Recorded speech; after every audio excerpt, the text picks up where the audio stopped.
দপ্তরে দপ্তরে গিয়েছিলাম এবং কি মন্ত্রণালয়, সচিবালয়, পুলিশ কমিশনার, বিআরটি, অন্যান্য যত সেক্টর আছে এই পরিবহন সেক্টরে, সব সেক্টরে আমরা গিয়েছিলাম এবং কি আমাদের 31টা স্মারকলিপি দেওয়া হয়েছে।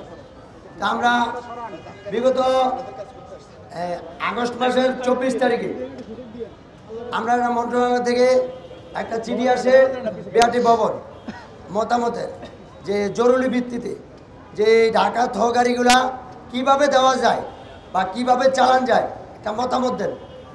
পূর্বের যেই চেয়ারম্যান মহোদয়, ওই চেয়ারম্যান মহোদয় আমাদের পক্ষে রিপোর্ট ভুল লিখছে এবং কি ভুল লেখার কারণে আমরা এই 8-9 মাস আমরা এই ভোগান্তিতে হয়েছি। কিন্তু এই চেয়ারম্যান মহোদয় আমাদেরকে বলছে ডাইকা মিটিং করে যে তোমরা কোন গাড়িগুলো চাও।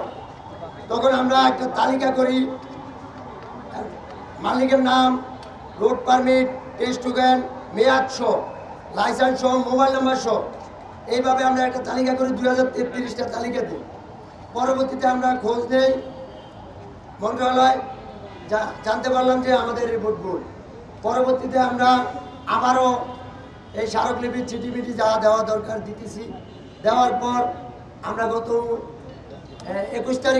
মাসের 21 তারিখে সংবাদ সম্মেলনের মাধ্যমে জানাইছি যে আমরা 29 তারিখে বিআরটির সড়ক ভবনে আমরা অবস্থান কর্মসূচি করব।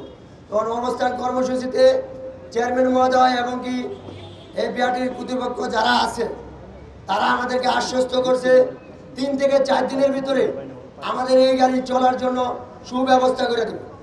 কিন্তু আমরা আসার পর ওনারা বলছে চিঠি দিয়ে দিছে, কিন্তু আমরা মন্ত্রণালয় খবর নেওয়া জানতে পারলাম চিঠি যায় না। কিন্তু এখানে চেয়ারম্যান মহোদয় বলতেছে আমি চিঠি ডাকে এখন শুনলাম। আমরা সচিবালয় বারবার চেষ্টা করছি চিঠি আসছে কিনা, দেখলাম যে এই ঢাকা থ নামে কোনো চিঠি আসে না। পরবর্তীতে আজকে যখন আমরা এখানে অবস্থান কর্মসূচি করি, আমাদেরকে একটা প্রতিনিধি লেখে 12টার দিকে যে 6 জন পুলিশ কমিশনার ডিএমডিতে যাবেন আর 2 জন যাবে সচিবালয়। কিছুক্ষণের ভিতরে দেখি যে পুলিশের গাড়িও আসে না, কেউ আমাদেরকে নিতেছে না। আমার শ্রমিক না খেয়ে রয়েছে, এই শ্রমিককে কন্ট্রোল করতে পারি নাই, রাস্তা অবরুদ্ধ করছে। এখন মোটামুটি উপরে উঠলাম, আমি 3টার দিকে অসুস্থ হয়ে গেছি, স্ট্রোকের মতো হয়েছি, ভর্তি ছিলাম।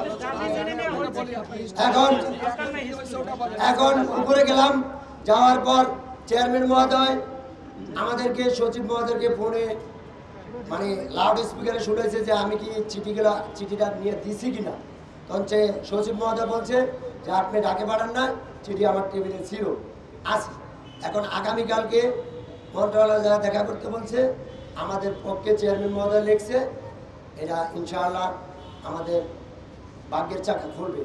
আমরা যদি আগামীকালকে মন্ত্রণালয় যাওয়ার পর আমাদেরকে একটা তো বলবে যে এই ঘটনা এইভাবে, তখন যদি দেখি যে আমাদের পক্ষে না, তখন আমরা এই বিআরটি ভবনের সামনে লাগাতার অবস্থান কর্মসূচি করব।